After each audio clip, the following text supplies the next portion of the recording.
Cover कर रहे हैं विजन आईएएस के पीटी 365 मटेरियल के अर्थव्यवस्था वाले खंड को। तो उसी में हम आज की वीडियो में आगे बढ़ते हैं और देखते हैं समृद्धि, विकास और गरीबी उन्मूलन से संबंधित प्रमुख अवधारणाएं और जानकारी। तो यहाँ पर एक टर्म है ग्लास क्लिफ। ये ग्लास क्लिफ का मतलब क्या है? ग्लास क्लिफ शब्द ऐसी स्थिति को संदर्भित करती है जिससे महिलाओं को संकट के समय या मंदी के दौरान उच्च पदों पर पदोन्नति किया जाता है। ऐसे समय में विफलता की संभावना अधिक होती है। यदि ऐसी स्थिति में उच्च पद पर पदोन्नत महिला कंपनी के प्रदर्शन में गिरावट को नियंत्रित करने में विफल हो जाती है या असफल हो जाती है, तो कंपनी इस विफलता का दोष भी उस महिला पर लगा देती है। यानी एक तो मंदी के दौर में यानी खराब स्थिति में महिलाओं को पदोन्नति देते हैं और अगर वो फेल होती है तो बोलती है सारा इस विफलता की जिम्मेवारी उसी के ऊपर है। ऐसी प्रवृत्तियां नेतृत्व के लिए महिलाएं के उपयुक्त नहीं होने के बारे में रूढ़ियों को पुष्ट करती है। यह शब्दावली नेतृत्व वाले पदों पर पदोन्नत होने वाले अल्पसंख्यकों, हाशिया पर रहे समूहों के सामने आने वाली चुनौतियों पर भी लागू होते हैं। यानी ये शब्दावली जो है ग्लास क्लिफ, वो इस पर भी लागू होता है। किस पर? हाशिया पर वाले समुदायों और अल्पसंख्यकों के लिए भी होता है। ठीक है, आइए आगे बढ़ते हैं। तकनीकी मंदी। तकनीकी मंदी शब्द का उपयोग उत्पादन में लगातार 2 तिमाहियों में हुई गिरावट का वर्णन करने के लिए किया जाता है। किसी देश की अर्थव्यवस्था के संदर्भ में यह आमतौर पर वास्तविक जीडीपी में आए लगातार संकुचन को बताता है। वास्तविक जीडीपी में लगातार आए संकुचन को दर्शाता है किसी अर्थव्यवस्था में। यह अक्सर एक बार होने वाला घटना जैसे कोविड-19 महामारी और लॉकडाउन का लगना है ना के कारण होती है। आमतौर पर इसका अवधि छोटा होता है, यानी ये छोटे अवधि में इसका प्रभाव को दिखाया जाता है। इसका उपयोग मुख्य रूप से जीडीपी की प्रवृत्ति को समझने के लिए किया जाता है। इसके विपरीत मंदी में आर्थिक गतिविधियों में अधिक व्यापक गिरावट शामिल होती है। इस गिरावट से रोजगार, घरेलू और कॉरपोरेट आय आदि सहित अनेक आर्थिक घटक प्रभावित होते हैं। आइए अब आगे बढ़ते हैं। एक शब्द है डूम लूप। ये डूम लूप क्या होता है देखते हैं। अर्थशास्त्रियों के अनुसार यूरोप डूम लूप की ओर बढ़ रहा है। अर्थशास्त्रियों के अनुसार डूम लूप सुवैधता का एक चक्र है, वर्नाबिलिटी का एक चक्र है। इसमें बैंक द्वारा रिजर्व के लिए रखे गए सॉवरेन बॉन्ड्स की कीमतों में अस्थिरता से किसी देश की बैंकिंग प्रणाली गंभीर रूप से प्रभावित होती है। इसके परिणाम स्वरूप बैंकों द्वारा प्रदान किए जाने वाले ऋणों में कमी आने लगती है। यह एक ऐसी परिघटना है जिससे इसकी आर्थिक प्रणाली के एक हिस्से को पहुंचा आघात दूसरे हिस्से को भी प्रभावित होता है। यानी एक के चलते दूसरे पर भी प्रभाव पड़ता है।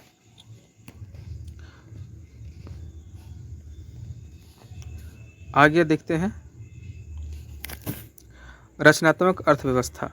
रचनात्मक अर्थव्यवस्था क्या है?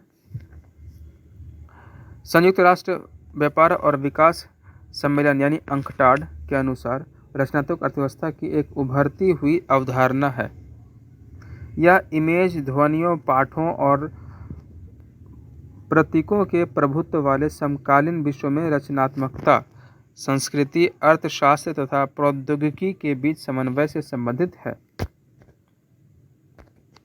संयुक्त राष्ट्र संघ ने 2021 को सतत विकास के लिए रचनात्मक अर्थव्यवस्था के अंतर्राष्ट्रीय वर्ष के रूप में मनाया था। सतत विकास के लिए रचनात्मक अर्थव्यवस्था के अंतर्राष्ट्रीय वर्ष के रूप में मनाया था 2021 वर्ष को संयुक्त राष्ट्र संघ ने।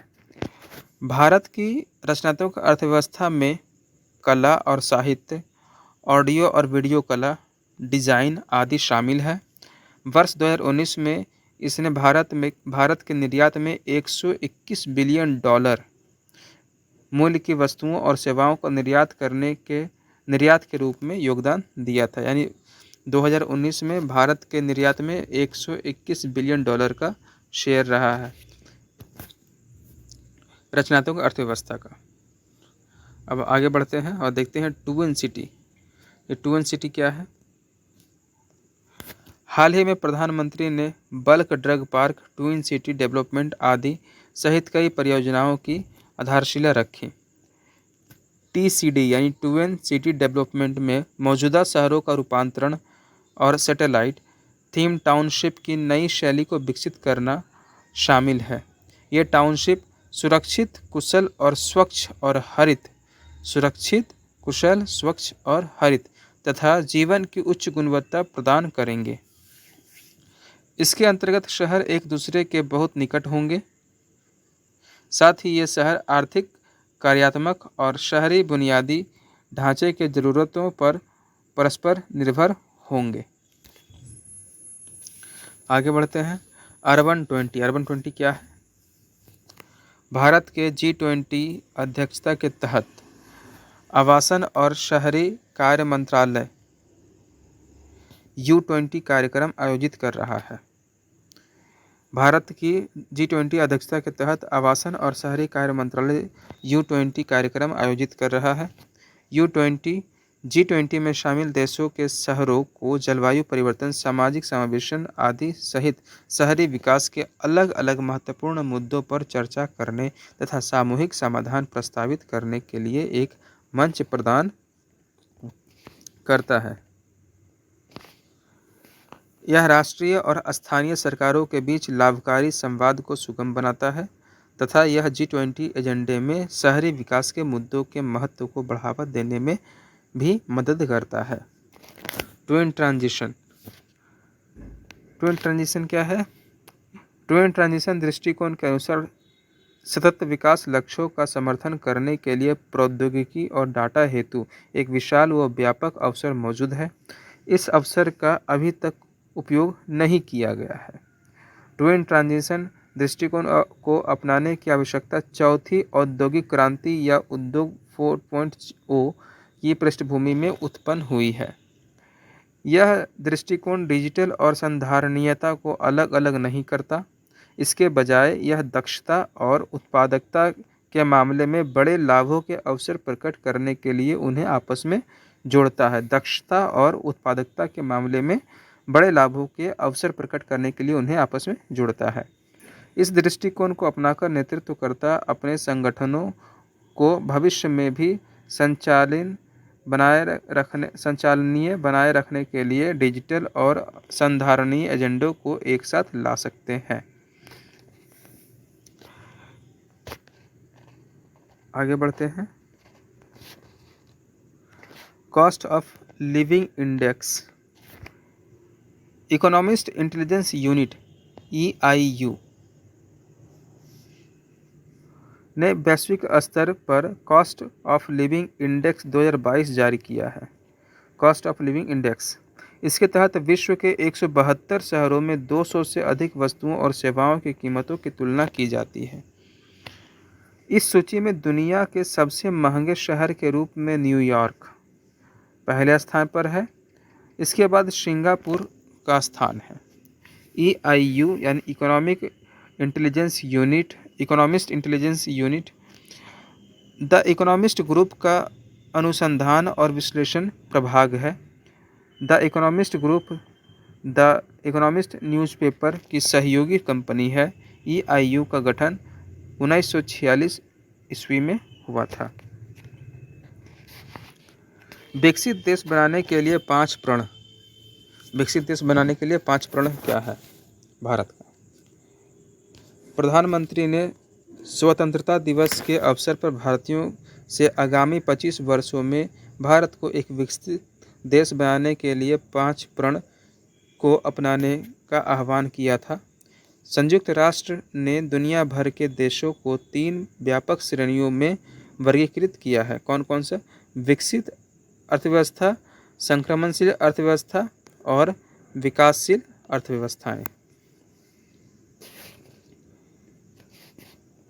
भारत प्रति व्यक्ति सकल राष्ट्रीय आय यानी GNI प्रति व्यक्ति सकल राष्ट्रीय आय के मामले में निम्न मध्यम आय श्रेणी में है। किसमें है? निम्न मध्यम आय श्रेणी में। भारत को वर्तमान मानव विकास सूचकांक स्कोर काफ़ी कम है, 0.64 है, गिरावट आई है। सकल घरेलू उत्पाद और क्रय शक्ति क्षमता यानी कि PPP के निरपेक्ष स्तर पर भारत दुनिया के सबसे बड़ी अर्थव्यवस्थाओं में से एक है।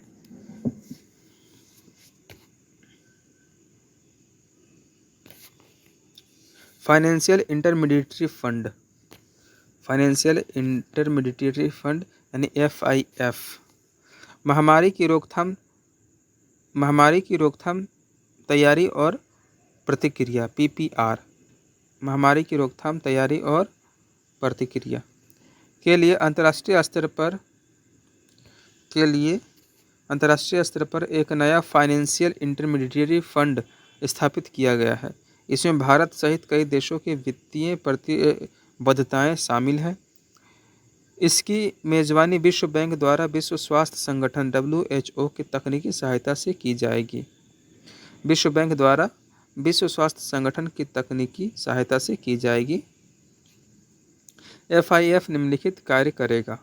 क्या कार्य करेगा? पहला है यह निम्न और मध्यम आय वाले देशों में PPR यानी महामारी की रोकथाम तैयारी और प्रतिक्रिया क्षमताओं को मजबूत करने के लिए दीर्घकालिक वित्त पोषण करेगा। यह राष्ट्रीय, क्षेत्रीय और वैश्विक स्तर पर महत्वपूर्ण अंतराल को दूर